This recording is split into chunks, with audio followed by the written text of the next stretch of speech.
Rasanya kalau kamu tidak tuli pasti dengar kalau istriku tidak mau dengan kamu.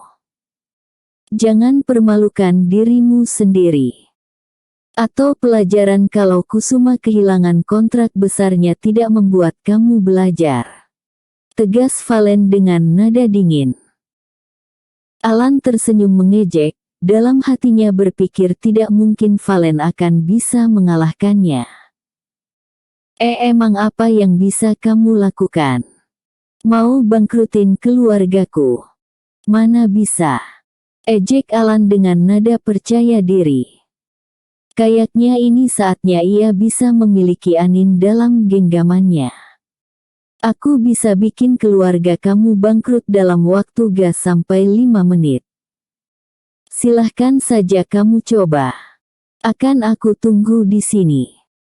Cibir Alan yang tidak mau kalah di hadapan Anin. Alan merasa kalau Valen hanya menggertaknya saja. Sudahlah Mas, kita jenguk nenek saja, yuk. Yang penting aku tetap istri kamu, Mas Valen. Kata Anin sambil menarik tangan Valen dengan tatapan mengibah. Ia tidak mau kalau Valen sampai dipermalukan oleh Alan. Sebentar ya, Nin. Aku akan menelepon seseorang dulu. Kata Valen menenangkan istrinya. Ia lalu menelepon Revan dan segera menginstruksikan Revan untuk membangkrutkan keluarga Kusuma dalam waktu 5 menit. Sedangkan Alan hanya tersenyum jumawa, dirinya tidak yakin kalau Valen bisa buat keluarganya bangkrut dalam sekejap. Hanya sekelas Sultan saja yang bisa melakukannya, tapi dengan apa yang saat ini dimiliki oleh Valen, Alan tidak yakin kalau Valen bisa melakukannya. Mas, ayolah. Kita tinggalkan saja Mas Alan di sini.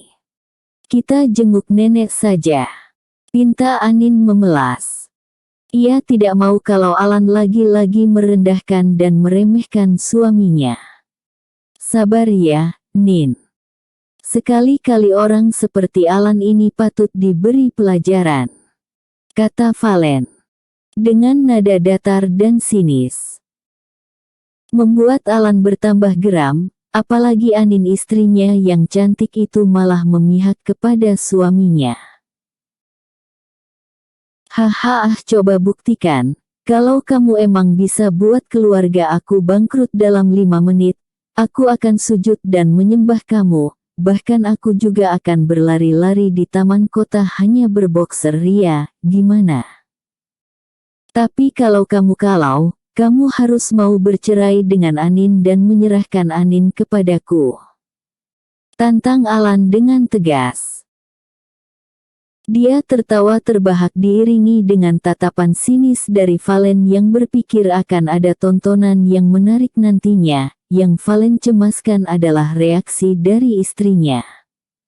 Anin terlalu baik. Dia pasti akan memaafkan laki-laki sialan itu. Nin, kalau kamu mau, kamu bisa jenguk nenek dulu. Mas akan menyusul setelah memberi pelajaran kepada manusia sombong ini. Kata Valen sambil mengusap bahu Anin dengan sayang, membuat Alan semakin gerah. Kesal dan cemburu bercampur menjadi satu. Jangan pergi dulu, sayang. Palingan suami kamu bakalan malu dan akan Mas Alan permalukan. Apa yang dia katakan tadi hanya sesumbar saja. Kamu harus menyaksikan itu terjadi, sayangku. Kata Alan sambil berusaha menyentuh tangan Anin. Tapi tentu saja Valen tidak akan mengizinkan itu terjadi. Valen menepis tangan Alan yang hendak memegang tangan istrinya yang cantik itu. Jauhkan tangan kotormu itu dari istriku. Kamu akan mencemarinya. Oh ya. Jadi salah satu alasan kamu tidak meminta hak kamu sebagai suami kepada Anin adalah karena kamu takut mencemarinya. Karena kamu tidak layak. Anin cantik dan kamu jelek plus miskin. Baguslah kalau kamu sadar tentang itu. Kata Alan sambil tertawa terbahak, sedangkan Anin hanya bisa mengusap lengan Valen dan menenangkannya. Ia tidak ingin suaminya sedih karena terus-menerus dibuli. Tapi Valen hanya diam dan menggelus tangan Anin tanda ia tidak apa-apa, sedangkan Anin yang baru kali ini mendapatkan skinship intim dari suaminya Hanua bisa merona malu. Menambah geram Alan yang melihatnya. Seakan Alan dipanas-panasin oleh adegan romansa antara Valen dan Anin. Mana buktinya kalau kamu bisa bangkrutin aku dalam 5 menit? Dasar pembual. Valen tidak menyaut, ia hanya melirik ke arah jam tangannya, waktu belum genap 5 menit. Keterdiaman Valen membuat Alan semakin meradang. Valen hanya menatap jam yang ada di tangannya. Hei, dasar penipu, bagaimana bisa saham keluargaku yang bernilai miliaran akan hancur dalam 5 menit? Dasar tukang mimpi. Mana buktinya?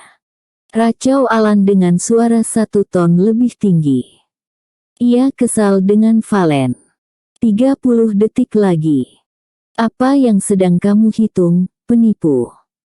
Teriak Alan lagi, sedangkan Anin mencengkeram lengan suaminya ikut merasa terintimidasi. 20 detik. 15 detik. 10 detik. 5 detik. 0 detik. Nikmati kebangkrutan kamu pecundang, kata Valen dengan suara datar khasnya. Hei, apa yang kau hitung? Saat kematian kamu. Cibir Alan kesal, karena tidak terjadi apa-apa dengan dirinya. Sampai tiba saatnya ponselnya berdering, dan saat Alan mengangkat ponselnya suara papanya menggelegar keras di sambungan telepon itu. Siapa lagi yang kali ini kalian ganggu? Kamu tahu, semua pemegang saham berlomba-lomba menjual sahamnya secara massal, para investor menarik semua modalnya bebarengan, pihak bank meminta semua hutang kita silunasi. Beserta bunganya, bahkan akan melikuidasi seluruh kekayaan kita bangkrut sekarang. Kali ini Alan hanya bisa terbengong. Ia tidak bisa menjawab perkataan papanya. Wajahnya pucat pias, tangannya gemetar karena ia sudah sesumbar akan sujud menyembah Valen, berlari di taman kota hanya dengan berbokser ria, mau ditaruh di mana wajahnya. Ia sudah kalah, telak, bahkan ia tidak bisa membela dirinya sendiri. Ia takut kalau keluarganya bakal jadi gila kalau tahu bahwa apa yang terjadi ini semuanya adalah gara-gara dirinya menantang-nantang Valen. Jadi, Valen ternyata bisa melakukan itu. Siapakah Valen sebenarnya? Pikiran Alan benar-benar kacau. Alan hanya bisa menjatuhkan tubuhnya dan berlutut di hadapan Valen. Sedang Valen hanya menatap wajah rivalnya ini dengan dingin. Sedangkan Anin masih belum mengerti apa yang terjadi. Mungkin Anin juga termasuk yang tidak percaya kalau Valen bisa membangkrutkan keluarga Alan dengan begitu mudah dan dalam tempo yang sesingkat-singkatnya. Maafkan aku, kata Alan dengan lirih, masih dalam posisi berlutut di hadapan Valen, yang hanya diam menatap Alan dengan tatapan dingin. Untuk apa? Tanya Valen masih dengan nada datar andalannya. Sedang Anin masih mencengkeram lengan suaminya, ia kaget dengan perubahan yang terjadi. Maaf karena aku sudah menghina Tuan, kata Alan dengan lirih. Ia menunduk dalam, ia menyesal karena telah memprovokasi raksasa besar semacam Valen. Tapi seingat Alan, Valen adalah orang miskin. Bagaimana bisa? Apakah sebenarnya Valen hanya bertopeng saja, dan siapa di balik Valen? Pertanyaan demi pertanyaan Alan tetap tak terjawab karena Valen hanya diam. Ia tidak menghakimi, ia hanya membuktikan kalau ia bisa melakukan itu. Oke, bagaimana dengan sesumbar kamu tadi? Bisakah dimulai dari sekarang? Tanya Valen dingin. Ia tidak akan memberi ampun dengan penghinaan yang dilakukan oleh Alan, apalagi menyangkut istrinya. Valen berprinsip orang boleh menghina dia tapi istrinya harus tetap murni.